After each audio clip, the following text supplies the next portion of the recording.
এর থেকে সহজ মজাদার আর ঝটপট নাস্তা কি হতে পারে। দেখতে যতটা চমৎকার, খেতেও মাশাআল্লাহ ততটাই মজাদার। নরম তুলতুলে এই নাস্তাটা যে কোনো মাংসের ঝোলের সাথে অথবা আপনার পছন্দ মতো যে কোনো একটা ভর্তার সাথে খেতে পারবেন। কথায় আছে না, আগে দর্শনধারী পরে গুণবিচারী। দেখতে যতটা চমৎকার, মাশাআল্লাহ খেতেও অনেকটা মজাদার। আর বানানোর তেমন কোনো ঝামেলাই নেই, তাই দেখা মাত্রই চটপট বানিয়ে নিতে পারবেন যদি খেতে ইচ্ছে করে। তো প্রথমেই একটা ডিম নিয়ে নেবেন।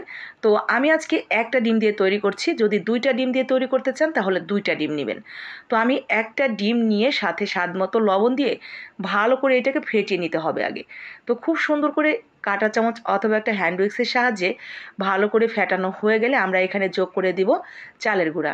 এই নাস্তাটা বানানোর জন্য কিন্তু চালের গুঁড়াই লাগবে। তো চালের গুঁড়া দিয়ে বানালে এটা আমি ঠিক যেমন টেস্টের কথা বলবো তেমন টেস্টি পাবেন। আমি এখানে মেজারমেন্ট কাপের 1 কাপ দিয়েছি চালের গুঁড়া। মানে দাঁড়ালো একটা ডিমের জন্য মেজারমেন্ট কাপের 1 কাপ চালের গুঁড়া, সেম কাপ দিয়ে 1 কাপ পানি এবং সাথে আর সামান্য একটু বেশি পানি দিয়েছি। তবে হাফ কাপ পুরো না, কিন্তু হাফ কাপের থেকেও অর্ধেকটা হবে। তো ঠিক এই পরিমাণ পানি, একটা ডিম এবং এই পরিমাণ চালের গুঁড়া দিলে একদম ঠিকঠাক একটা ব্যাটার হবে। একটু কমও হবে না, একটু বেশিও হবে না। শুধুমাত্র লবণটা ঠিকঠাক মতো হয়েছে কিনা একটু সামান্য জিহ্বার আগায় দিয়ে চেক করে নেবেন। কারণ লবণ যদি ঠিক না হয় এটা খেতে কিন্তু তেমন ভালো লাগবে না।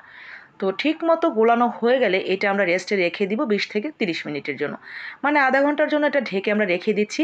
যে চালের গুঁড়াটা আমরা এখানে ব্যবহার করেছি সেটা শুকনো চালের গুঁড়া। তো শুকনো চালের গুঁড়া একটু ফুলতে সময় লাগে, মানে একটু সেট হতে। তো ভিজা চালের গুঁড়া হলে 15-20 মিনিট রাখলেই কিন্তু হয়ে যাবে।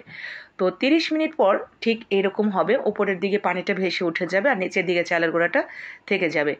এরপরে পানিটার সাথে চালের গুঁড়াটা খুব ভালোভাবে মিশিয়ে নিতে হবে আরও কিছুক্ষণ নাড়াচাড়া করে। তো ঠিক এরকম একটা ব্যাটার হবে, অতিরিক্ত ঘনও হবে না আবার অতিরিক্ত পাতলাও হবে না। তো আপনারা দেখে এটা আন্দাজ করে নেবেন যে ঠিক কীরকম হবে।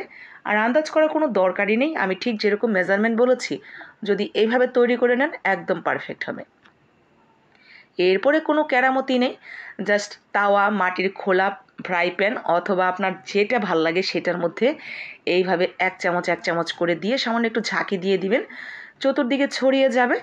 এরপরে ঢাকনা দেওয়ার দরকার নেই, জাস্ট দেখবেন 10 সেকেন্ড 12 সেকেন্ডের মধ্যে এটা উপরের দিকে হয়ে যাবে।